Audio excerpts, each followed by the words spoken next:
Very good. Hi, everyone. Welcome. I'm Andy Haldane. I'm Chief Executive here at the RSA. Fantastic to see you all. And all those online as well joining us today for this fantastic event where we're tackling one of the biggest challenges that exist out there, and indeed one of the biggest opportunities that exist out there as well, economically and societally. I'm talking, of course, about the genuine revolution that's underway in life expectancy, with many of us globally now expecting to live much longer lives than ever previously. That's a huge leap forward for us as humanity and demands a real transformation in pretty much every aspect of our lives. So lucky for us today, we can call upon two world-leading experts on that change. Now, first up, Andrew Scott, known to, I imagine, many in the room, Professor of Economics at the LBS, a long-standing friend of mine in various ways, shapes and forms, founder of the Longevity Forum and author of the global bestseller, The 100-Year Life, alongside Linda Grattan. And for today, his new book, The Longevity Imperative, is urging us all to really flip the narrative when it comes to longevity. That is to say, to see it for what it is, not a burden, but a real blessing to us in many and various shapes and forms. His book brilliantly sets out how best to make use of this precious gift as a way of investing wisely in our health, in our skills, and indeed in our relationships. And that means why we're particularly thrilled that after Andrew's spoken and offered a few remarks on his new book in a minute, I'll pass the floor to Noreena Hertz, who is going to pick up in particular the last aspect of that, the relationship and social connections aspects of that. Because Noreena is, again, many of you will know, as well as being an economist, 3 economists on the stage today, by the way. Apologies for that. Broadcaster and best-selling novel, author, not novel, we'll get there in a minute, of The Lonely Century, A Call to Reconnect. Fantastic study of modern loneliness, hugely persuasive in what we need to do to beat it back. Its crucial importance to 21st century flourishing, something bang in line with the RSA's ethos for the last 270 years and bang in line with our current programs of work as well. So 2 fantastic speakers this lunchtime, a hugely warm welcome to them both. We'll then, of course, bring you in, the audience in, as quickly as possible. I know you've got loads and loads of questions. If you're watching online, you can drop your questions into the YouTube chat or on social media using the hashtag RSA longevity. We'll try to get through as many questions as possible in the hour and end promptly at 2. And with that, and without further ado, let me welcome to the stage Andrew.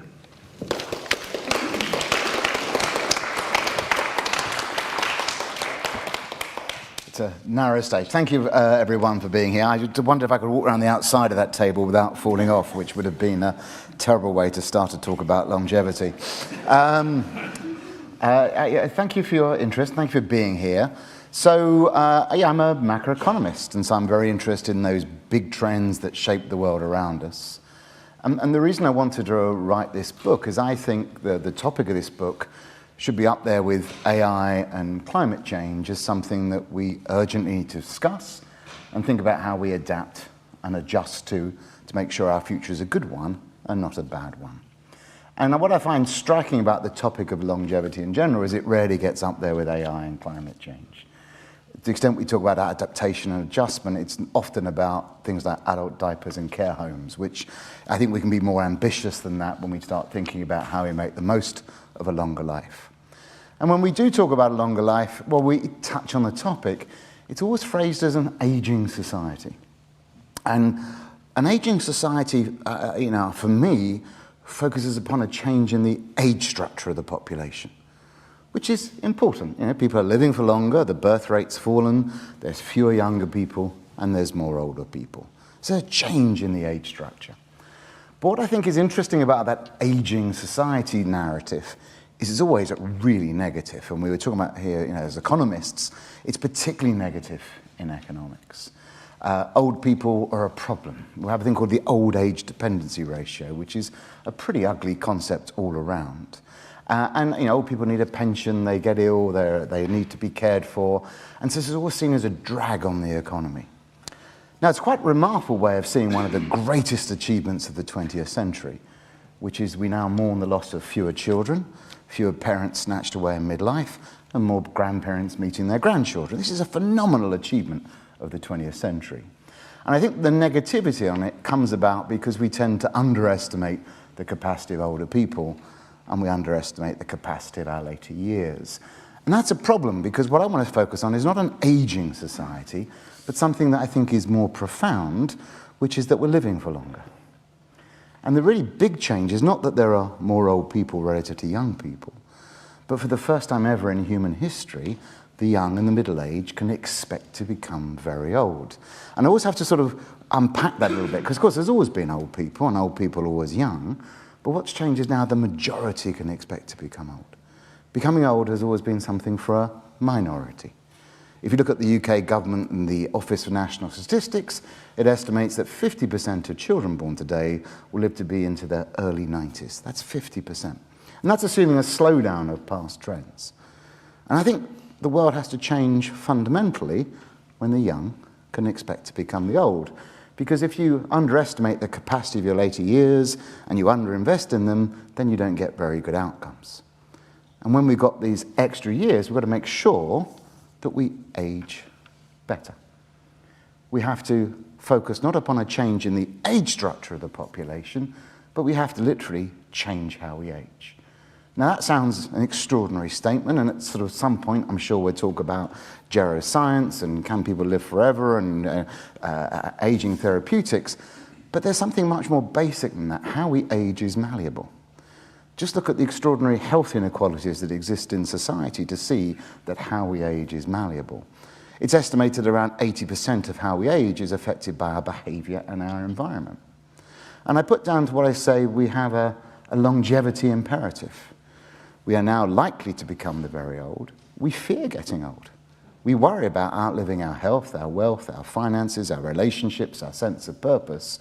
So put those two together, what are you going to do now to make sure you get good outcomes rather than bad outcomes, to maximize the chances of good outcomes? And of course, that starts early. An aging society begins when you've got lots of people aged over 65. A longevity society begins when you have lots of people who will live to be over 65. An aging society quickly becomes about end of life. I don't know, if you think about the phrase aging society, I've never heard anyone go, yeah, brilliant, fantastic, aging society, which is kind of weird if you think about it. But we're so sort of thinking about the negative of this. But if we can focus on a longevity society and say, wow, I need to maximize my chances of being healthy for longer. Thomas Malthus in the late 18th century wrote a book that said there's a limit to the world's population. And of course, that's a very relevant issue right now with sustainability in the environment. But he basically got it wrong when he wrote. I mean, he was smart enough not to give any numbers or any dates as to when the world would reach a limit to its population. But when he wrote, the world's population was 1 billion. Today, it's more than 8. So how have we supported so many more people? Well, we did human ingenuity, we did investment, institutions and innovation. The aging society has a similar sort of whiff about it as Malthus. He says, we're living too long, we can't afford these long lives. We're not productive enough, we get unhealthy, all sorts of bad things will happen from living a long time. We have to tackle the longevity imperative in the same way that we tackled Malthus's problem. We need to change our institutions, we need to do investment, we need to do innovation, and we need to rely upon human ingenuity to make those years better for longer. We have to achieve a 3-dimensional longevity dividend. We already have long lives, but we've got to make sure they're healthier for longer and they're productive and engaged for longer. And the book goes through why we're at this situation, why it's a radical new moment in human history when the first time ever the young can expect to become the old. That to me seems a far more a deep, profound change than just there's more old people. We have to change the very course of life in a way we've never had to do before. But it also covers everything. So the book tries to cover a range of different topics. But let me just touch a little bit on some of the key things I think are needed at a systems level, and then we'll touch on to some of the more human and individual moments. So the first is, really, really important is to make sure health span catches up with lifespan. We have a system that keeps us alive for longer, but doesn't keep us healthier for longer. We've sort of slowed down the dying process, but not the aging process. So we need to have a really significant shift in our health system, away from a focus on disease and a focus instead on health. I find it one of the great ironies of life that the World Health Organization is responsible for the international classification of diseases. Health and disease are very different things. There's a quote in the book from Alden who says, health is a thing that medicine knows nothing about. I said this to a consultant the other day. He said, no, health is just an incomplete diagnosis. Something will happen and then we better say something about it. But it does point to a challenge. We have a system at the moment that says when the disease is sufficiently entrenched and it starts to impact your health, well, notice it and do something about it. That's a terrible thing for aging-related diseases. With aging-related diseases, you can't wait until your health is adversely affected. You've got to try and just maintain health for as long as possible. Major shift to preventative health. I think there's lots we can do in that area. We need to exploit the advantages that AI, big data, but also lots of things like exercise, movement can bring about. The second challenge we have to do is, sadly, we're going to have to work for longer. And I don't know how to sweeten that particular pill. If we live for longer, we have to produce more over our lifetime if we're not to see a fall in the standard of living. Now, that is sort of inescapable, unless we get AI productivity growth that solves the problem for us. But I think one of the challenges we've got at the moment is governments are doing the wrong thing. They're focusing on just changing the state pension age, which is a pretty pointless way of changing things. Because what that does, it solves a government's financial problem, but it doesn't really solve the ultimate problem, which is how can we be productive for longer? It just tries to make people work for longer. That doesn't help them work for longer. At age 50, about 80% of people are in the labour force. The 65, the year before the state pension age, only about a quarter of people are. So just raising that state pension age really isn't going to do much. How do we stop that decline in employment from 50 to 65? And for a few, that may be about finances. They're happy that they don't have to work. But for the vast majority, it's because they get ill, they have to care for someone who's ill, their skills are out of date, or they suffer ageism in the workplace. Tackling that plus 50 to 65 decline in employment is the nearest thing I can see to an economic free lunch. And a huge part of that is health, tackling health.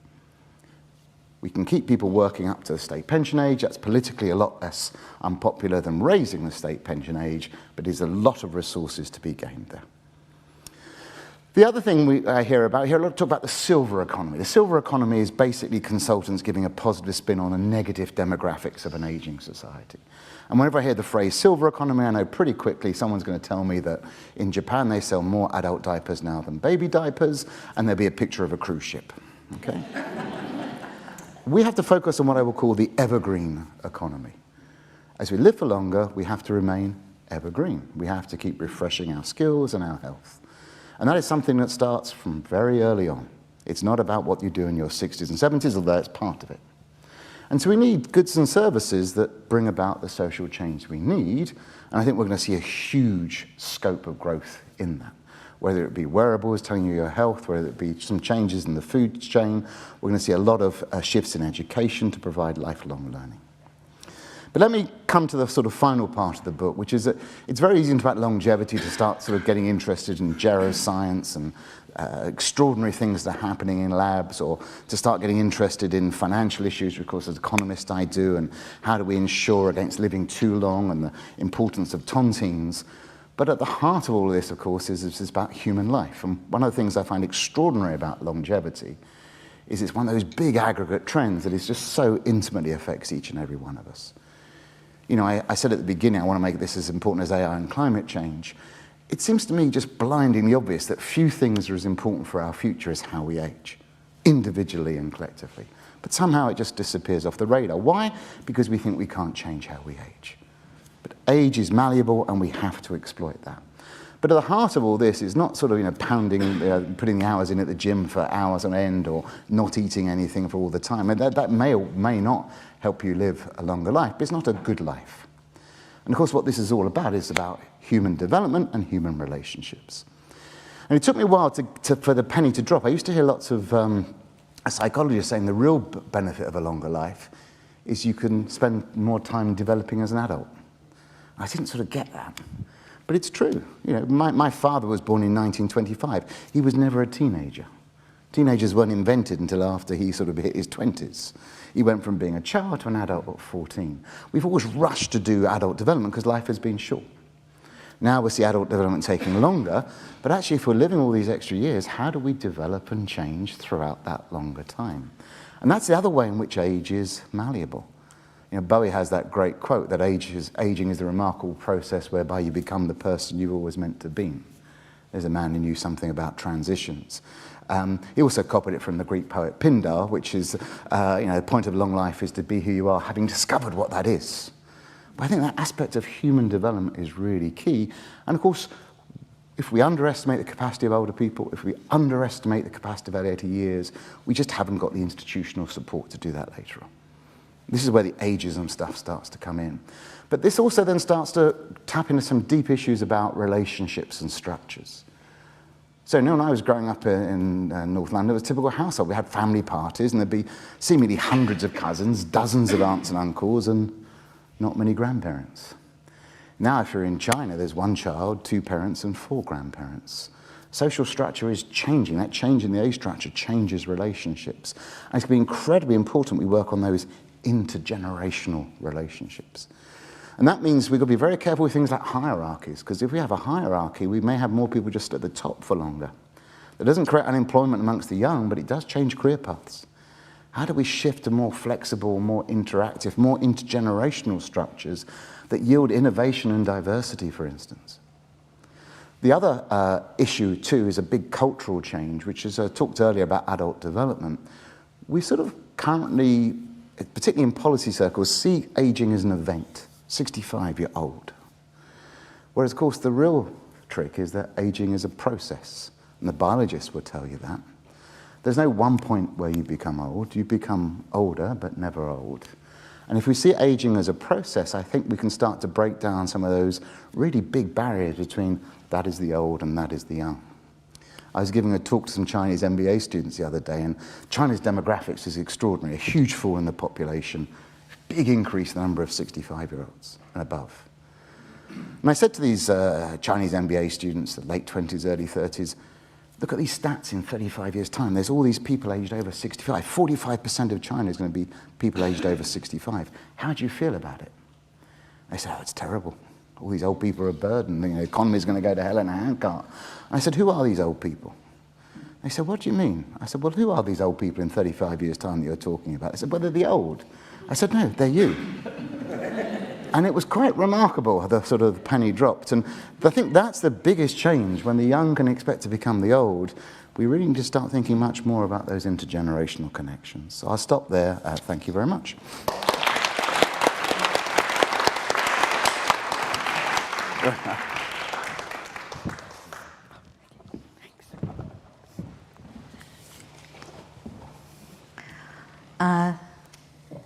I'll start?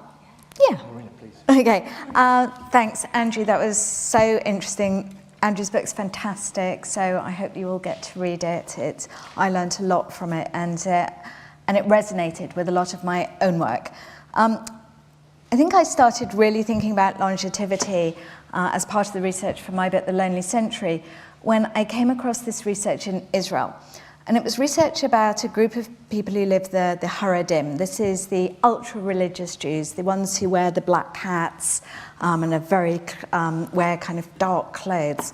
And the researchers had found out that this group within Israel lived longer than other Israelis. They lived on average 3 years longer. And they also were happier. And the researchers were kind of really intrigued because it didn't actually seem to make sense. This group didn't exercise. They didn't eat particularly healthily. In fact, I'd say on average they ate more fried food and more white bread. They were vitamin D deprived, despite it being sunny, because they were so clothed, they didn't get any sunshine. And so by all measures, you would have thought this group would actually lead shorter lives.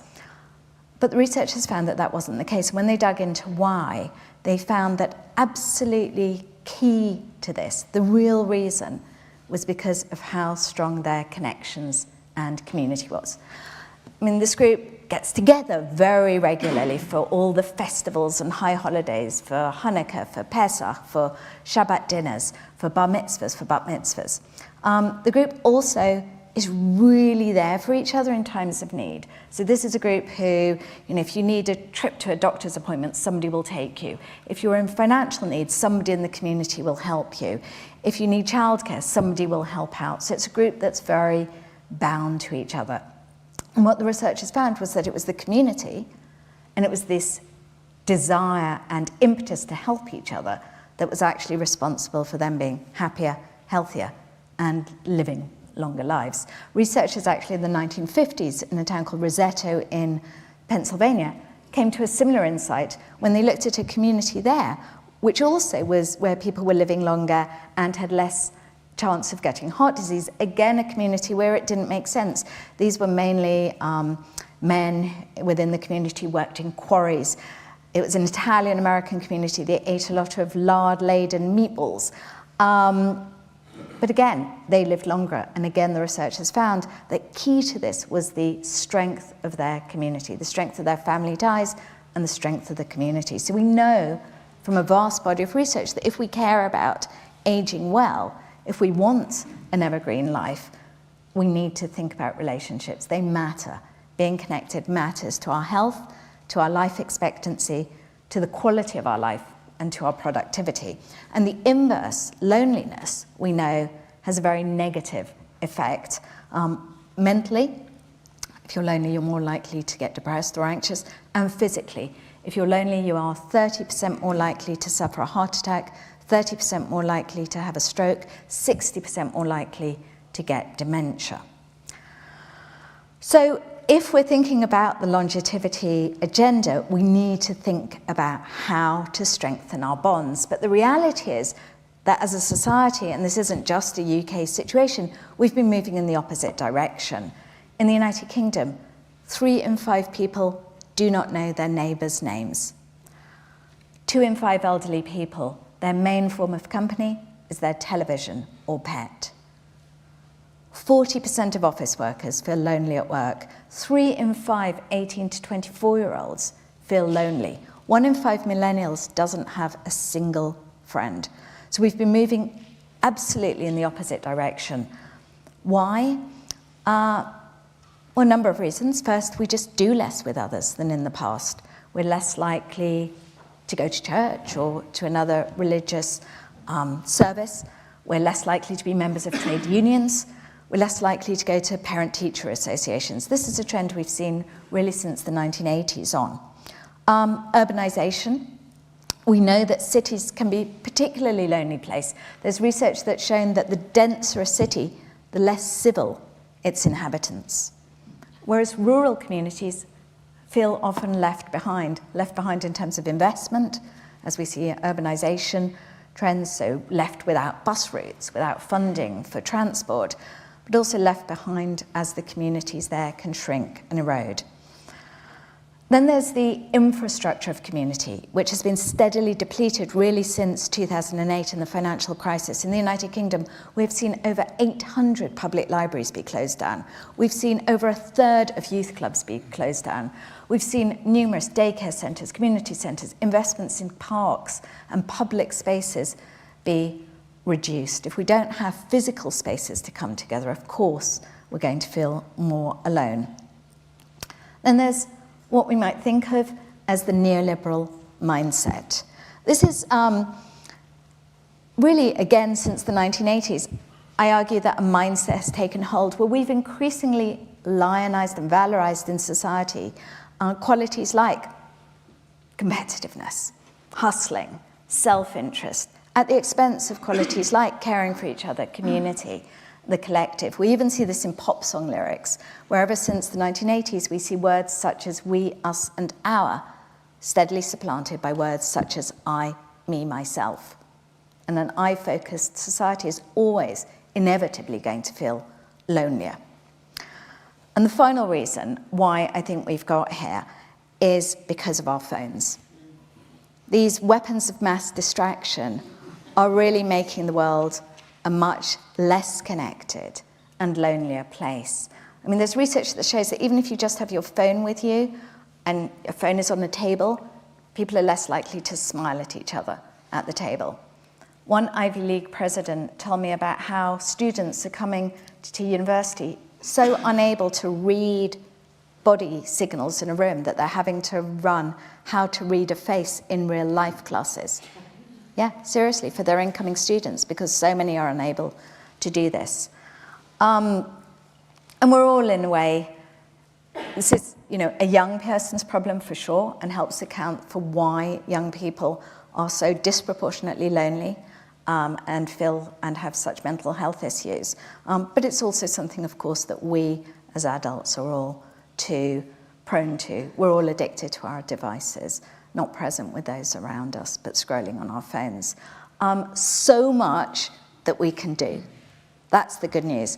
Andrew's book is full of ideas. My book is too, and I hope in our discussion period we'll get to the solutions. So I just want to end with the positive note: so much we can do. So much that governments can do at a local and a national level. So much that businesses can do, and there's a clear business case for them to do so.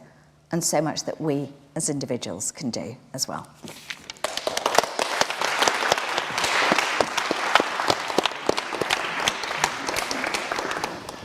Thank you, Noreena. Thank you, Andrew, for both sticking to time and for being optimistic.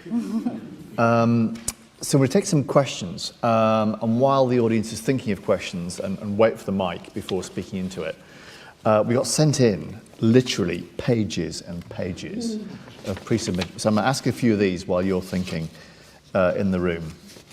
And I might just start with, in terms of the system shifts that both Noreena and Andrew have spoken about, which are many and various, you've touched upon a number of them.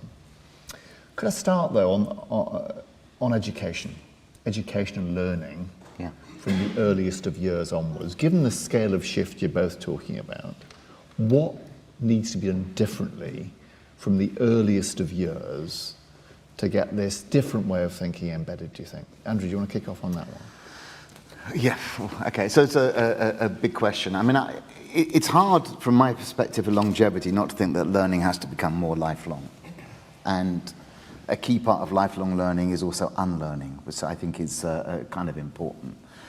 So I think if you look at the whole system, it's kind of interesting that we have so much focus on education up to 21, 22, and most of the population is living beyond that age, and we need to focus on that.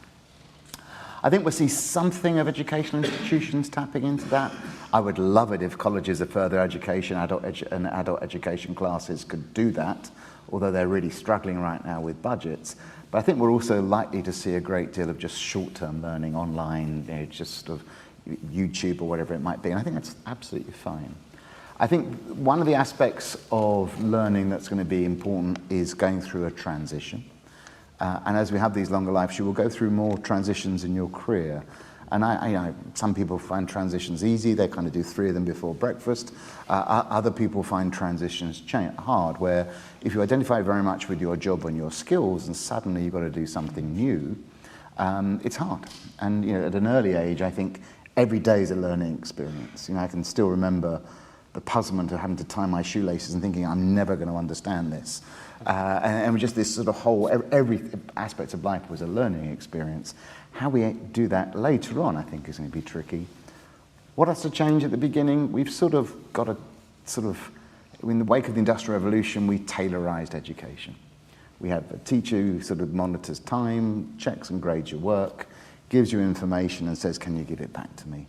Obviously, when we have new technologies and longer life, finding the data out, working out whether it's true or false, creating a hypothesis, knowing how to test hypothesis, how to work in teams, all of that's going to become much more important. And I think you can see education systems slowly shifting in that direction. Brilliant. Noreena, anything to add? First, I'm starting young, so first, childcare.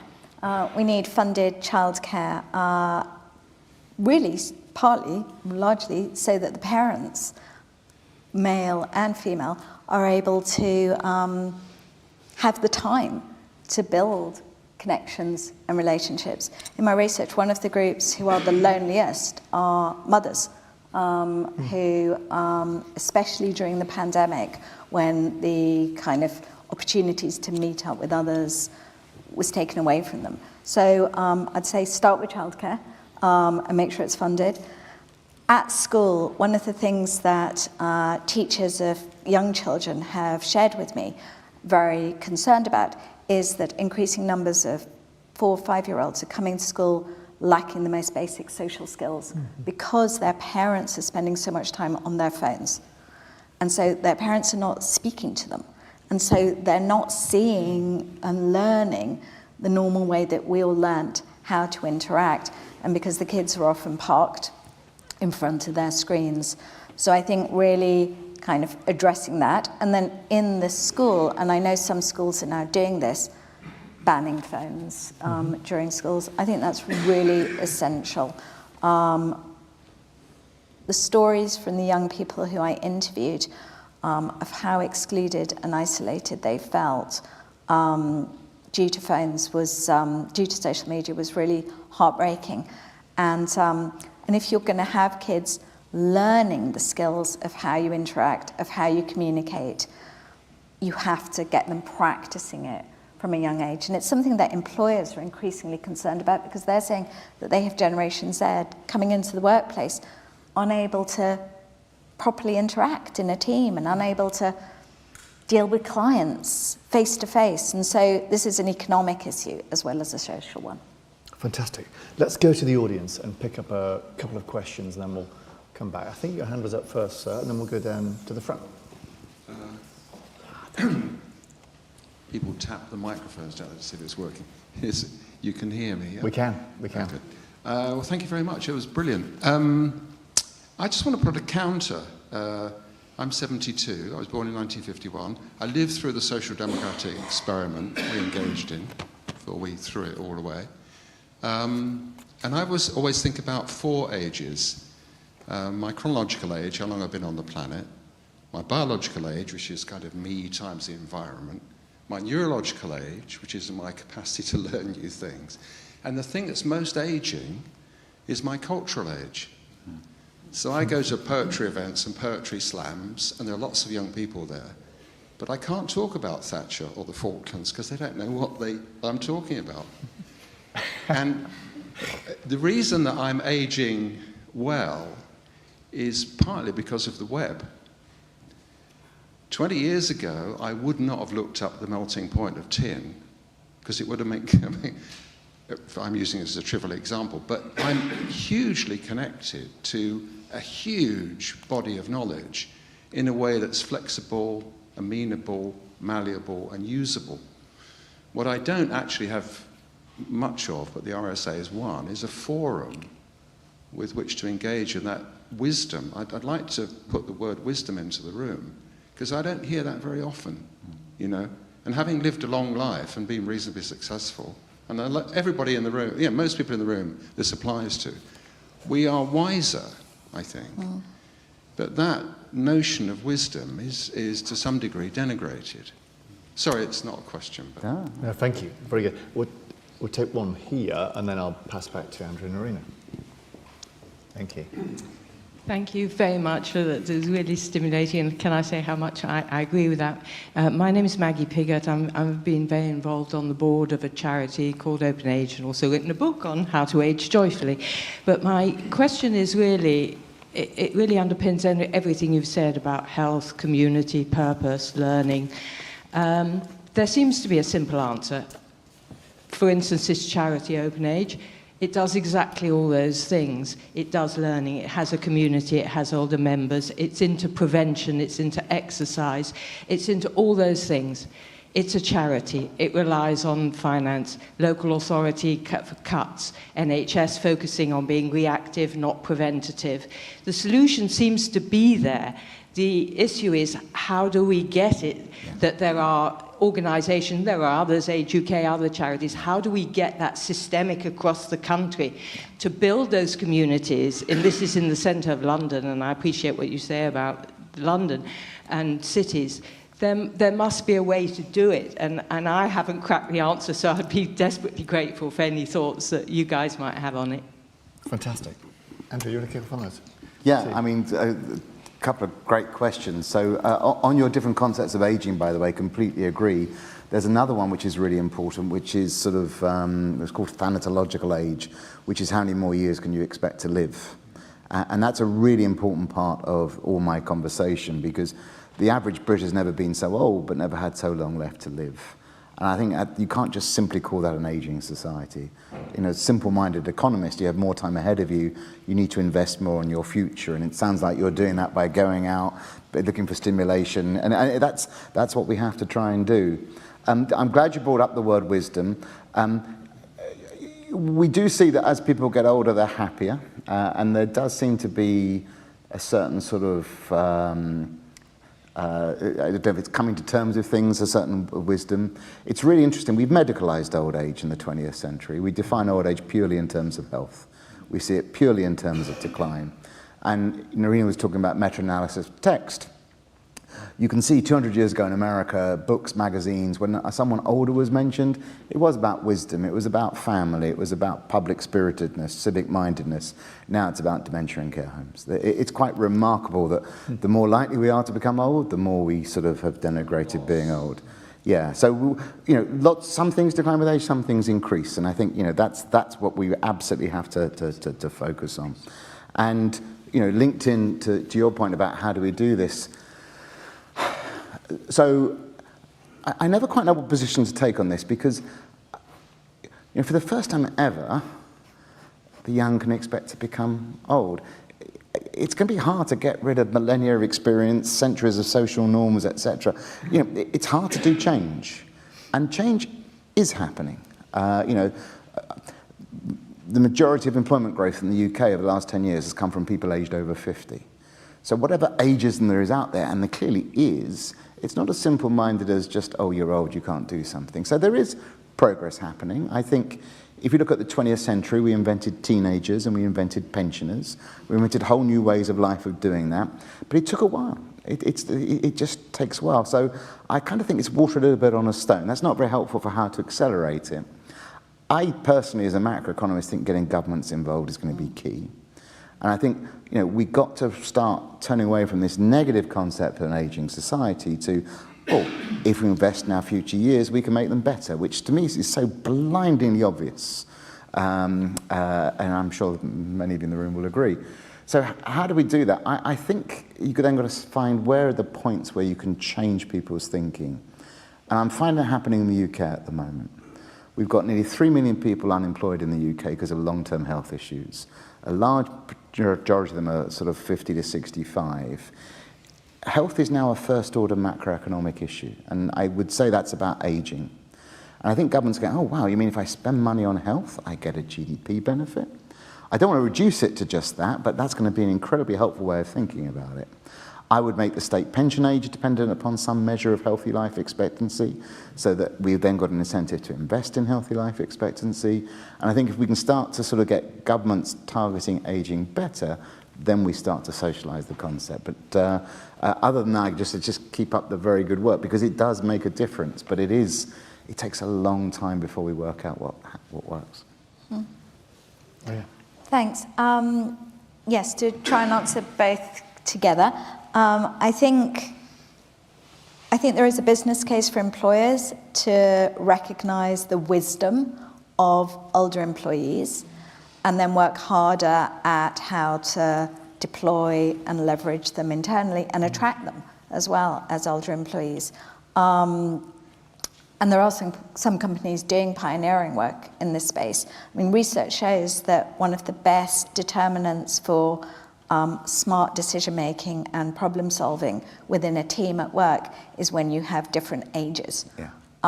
So getting different ages to work better together, and some companies do cool things like reverse mentoring, where you have the older person mentoring the young and the young mentoring the old to get this cultural exchange. So there's kind of stuff going on there to help. I think the private sector can also see an opportunity beyond adult diapers and cruise ships in older people. In one example I love is in South Korea, they have these daytime discotheques called Kolatex, where thousands of people dance every day.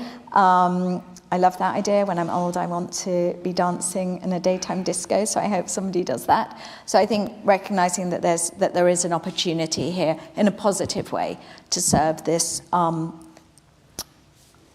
older population. And just on tech, just to be clear, I'm not at all anti-tech.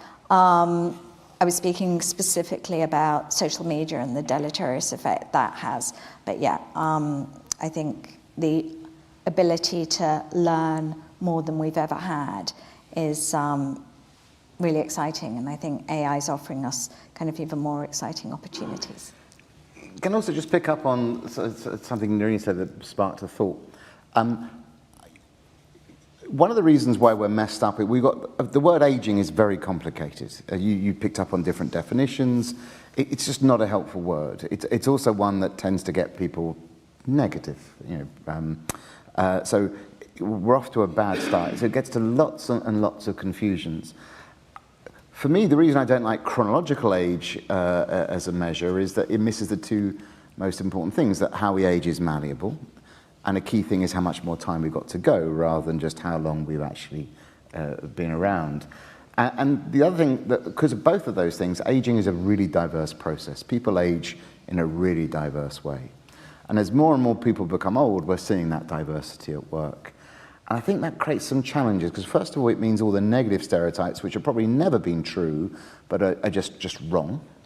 But we've also got to be very careful on the positive stereotypes. So I'm not saying you're not wise or that wisdom doesn't increase with age, but I think we've also got to be very careful we don't just promote that, oh, this is a great thing. We've got to just recognize that people are people of all ages. And I think that's going to be the really hard thing to try and chip away at, because we have negative ages and we have positive ages, and both of them can get in the way of understanding what the real situation is.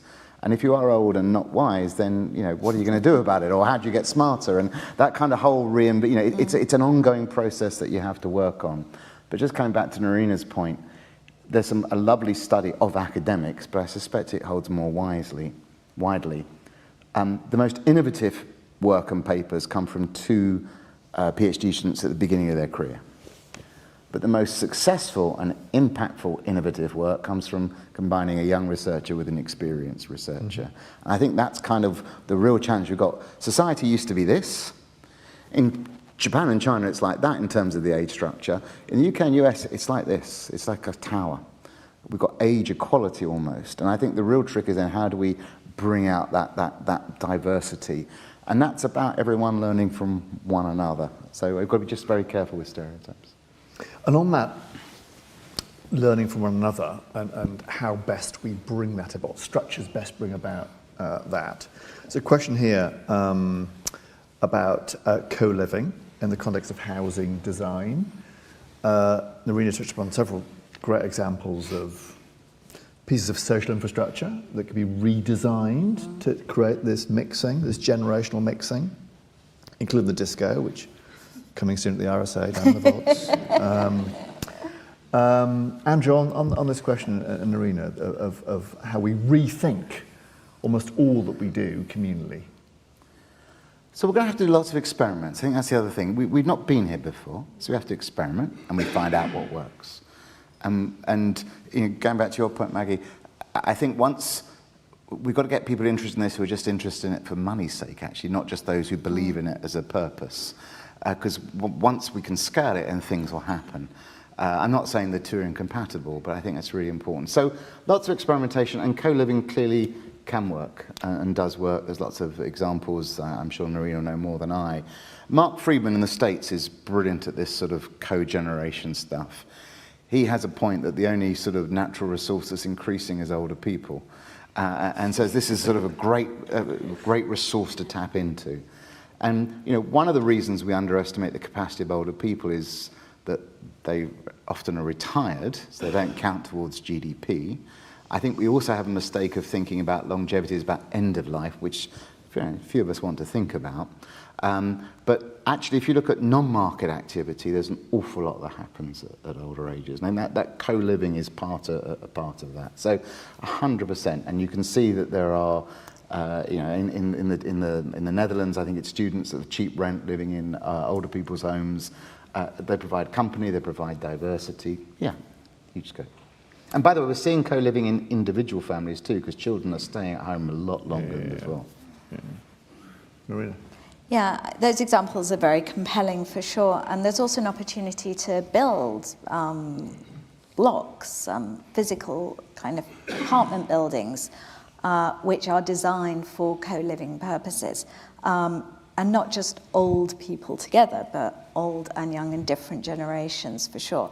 I mean, I'm thinking about my father. He would hate to be living in an old people's co-living place because he really liked hanging out with young people. And so, intergenerational for sure. But from my research on co-living, and I do think there's a business opportunity here as well, it's not as simple as designing a space and then thinking you will definitely get community off the back of it. And actually, one of the lessons I learned from one of the best examples of co-living I've come across globally was they explained to me their ethos, which was, if we build it, they will come. If they build it, they will stay. How do you get your residents and the people who are living there to be co-designed, to co-create the experience together? That seemed to be absolutely key, and I thought was a really useful insight. Fantastic. Let's go back to the audience. I'm going to take one down the front here, and then one more on this side. This lady here. Yeah, thank you. That's all very interesting, I must say. I'm of the same generation as don't know who spoke back there, but same generation as the person who spoke back there. What I find really interesting is it's a question of perspective. A lot of Western perspective, a lot of from advanced so-called economies perspective. And whilst it's all very interesting, it's something I can recognize, it's something I've gone through myself, I also recognize that that isn't what makes up the most of the world, and the division between and the gaps between the rich and the poor nations will mean that our perspectives on this very subject will be very different. I'm not sure that a lot of this, when we're focusing just on the rich societies and how they can cope with the various interesting topics that we're talking about, how relevant is that to other societies that don't have the privileges that Western societies have had? Very good. We'll take a couple more here, and then we'll pass this back to... Too many mics. Too many mics. Thank you. Peter Carpenter, I'm a Life Fellow, and I've read your book, and I'm interested in that if we're to move towards the sort of Dorian Gray scenario that you describe, we need to spend a lot more money on public health and less money on hospitals. We've always had a problem with this. There's a very, very powerful lobby for spending every penny that's available on hospitals, including our former chief executive of the RSA. So how do you propose to actually implement your programme and get more money into public health? Let's take those two. Andrew and Noreena. So let me start with your question, and I'll pick up on that one. So the thing about longevity, of course, it covers everything. And when we're talking about intergenerational connectivity, I think we were taking a very US-UK look. Clearly, it's very different elsewhere. The thing that's striking about longevity is global life expectancy is now over 70. So this is now a global issue. And I've done some analysis. The biggest health burden that a newborn in a low-income country can expect is now aging-related disease. So the challenge you've got at the moment is we think an aging society is only a problem for the rich countries who have a high proportion of older people. Although, by the way, 1.3 billion people globally are over 65. 1 billion of them live outside of high-income countries. So actually how we take care of older people is already a big problem everywhere. But the challenge is that, India, Africa, in 40 years' time, they're going to have an aging society. So they already have this longevity society. So we do, this is, I think, a really global challenge. Of course, where you're at is going to depend upon your income resources and what you can focus on, but everywhere we need to think about preventative health. Everywhere we need to make sure that the next generation of the old are as healthy, as productive as they possibly can. And that's a global imperative. And I don't know how we get the message out, because if we start tackling an aging society when everyone's over 65, we can do things, but it's a hard place to begin. In terms of attitudes towards older people and ageism, etc., it's very complicated, but what the evidence interestingly suggests is that the more old people there are, the more the young are frustrated by the old. And so even in countries such as Japan, where the culture has always been quite inclusive, you're seeing growing frustration. So I think there are things that change. Your point, the book touches on this because there's a whole bunch of issues. The first is, I'll call a macro one, which is it's a bit of a simplistic statement, but in general I would say ministries of finance only care about how much money they give the health system rather than what the health system spends it on, which is a bit daft. We need to target healthy life expectancy. And I kind of want to know what are the instruments that deliver on the targets we want to achieve. Focusing on waiting lists is not, it's an important intermediate target, but it's not a great one for the ultimate health of people. We basically need a diagnostic that actually says if you spend money here, you will get not just good health outcomes, but you will also get good economic outcomes. And the case for preventative health, I think, has to be made in that way. I'm doing a lot of work in that area at the moment. But if you can actually show that if you spend money in preventative health, stopping people, for instance, having heart attacks, you will, within a 5-year window, actually see a boost in terms of GDP, employment, etc., then I think Ministry of Finance start putting pressures on the health system. I do not think that building ever more hospitals is the way to keep an aging society healthy. We have to have an alternative approach. So one is what's the economic case, then the other thing is organisational reform, because I use the Upton Sinclair quote in the book, but it's really hard to get people who have been successful based upon a certain skill set and way of looking at the world to change that skill set and their perspective. That's hard. But that will be what will have to change. But I think the first part, let's make the economic case of preventative health, which I think is pretty obvious. And then you'll say, you know what, this gives you an economic return, it gives you great health outcomes. That's when I think we can start to make progress. And that's not the debate we're having right now with our current health system. Noreena. I completely concur that building the economic case is key, and it's exciting to see the important work that you are doing on this, that undoubtedly will have an impact here, which also makes me think about, of course, which you've also spoken to, what we measure really matters. Yeah. And what are we focusing on more generally? And I'm sure, Andy, you think a lot about this as well too. My research, so on loneliness specifically, I looked at it, I looked early on in my research, was it a Western problem or was it a global issue? It turned out to be a global issue in Africa, in India, across Asia, as well as North America and Europe. We were seeing growing loneliness crises. In Japan, the fastest growing demographic who are being incarcerated are the over 65s, because a considerable group of these are intentionally committing relatively minor crimes like shoplifting in order to be jailed, because that's where they hope to find community and connection. In South Korea, they're the awful cases of the lonely deaths. So I think, and part of the reason I think it is a global problem goes back to the comments I made about the neoliberal mindset, is that globally the world has been becoming more individualistic. I talked about the pop song lyrics. That's true in China as well. The same researchers looked at pop song lyrics in China and saw that words such as we, us, and our had been steadily supplanted by I, me, myself. So I think that's part of the problem. So the solution really, this isn't just a Western problem. Aging and loneliness and the breakdown of connection and community is global and something that needs to globally be addressed. Let's get a couple more questions from the audience. I'm going to take one here and one here. Well, I'm 78 actually, and I have a sense of purpose in my life because I organise things community events, interesting things for people who actually are older than me. And I do hope that when I'm hopefully that age, somebody may do the same for me. But these are community events, and I would say the helpful things are always to appreciate community organisations that are there. And what might help me is I do have to update my skills sometimes, and therefore short courses that are not too long, just to help me with the little bits where I have gaps would be useful.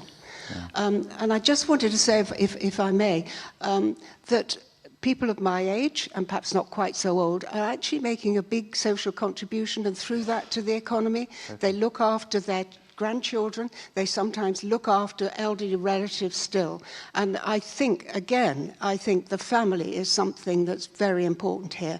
And I get a little bit anxious when people say, oh, we need more childcare, we need to pay for this and that on the state, because the most reliable structure actually are people who are already connected to each other.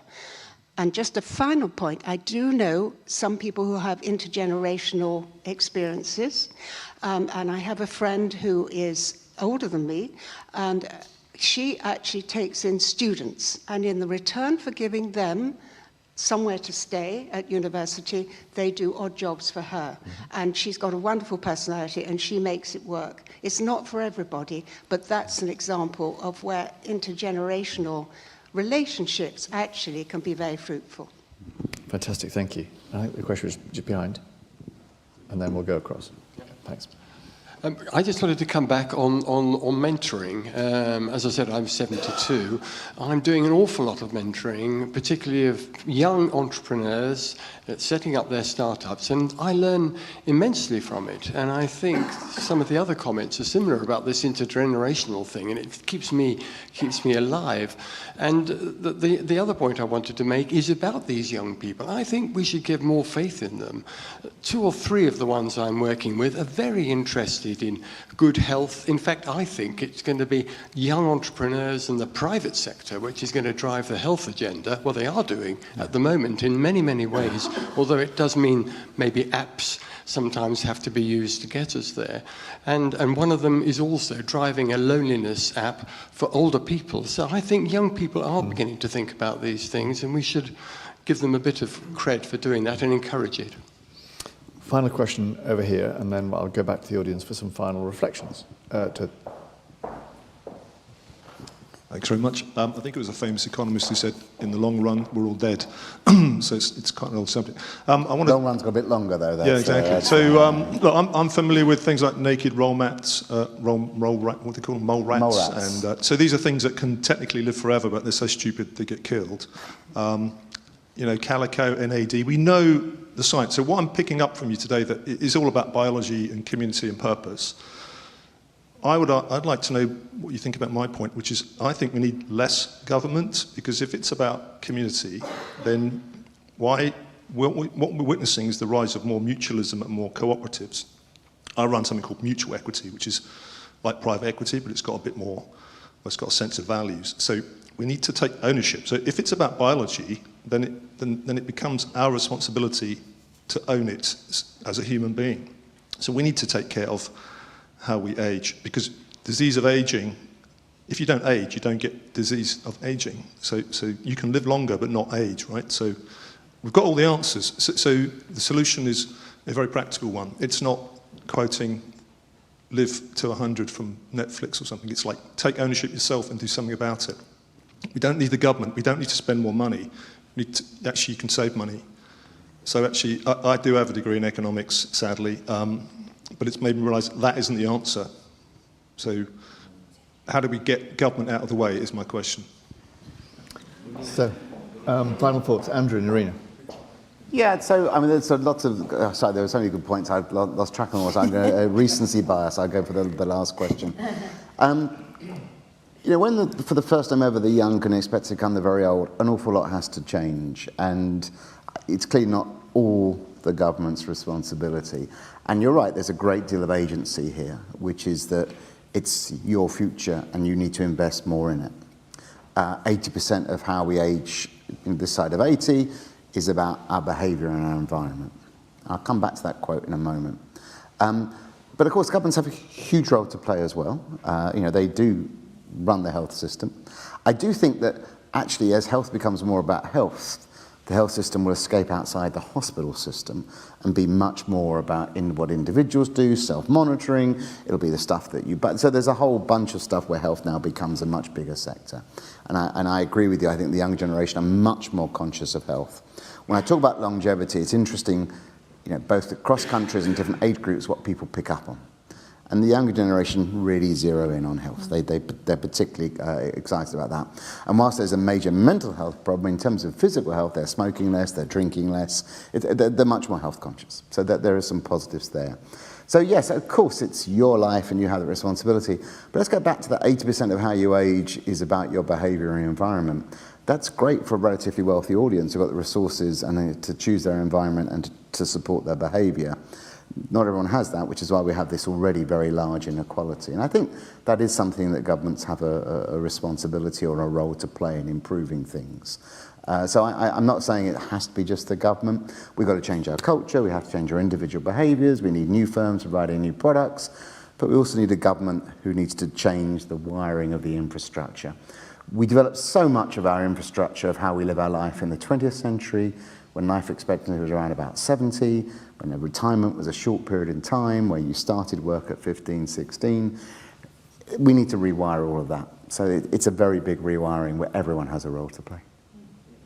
Fantastic. Noreena? And I would echo that, definitely. I don't think government can be out of the picture and left be off the hook here. And I think there's lots that government can do, especially at local levels, when it comes to refunding the infrastructure of community, making sure that there are physical spaces that people can come together, making sure that there is investment in rural bus routes so that people are not trapped in particular places.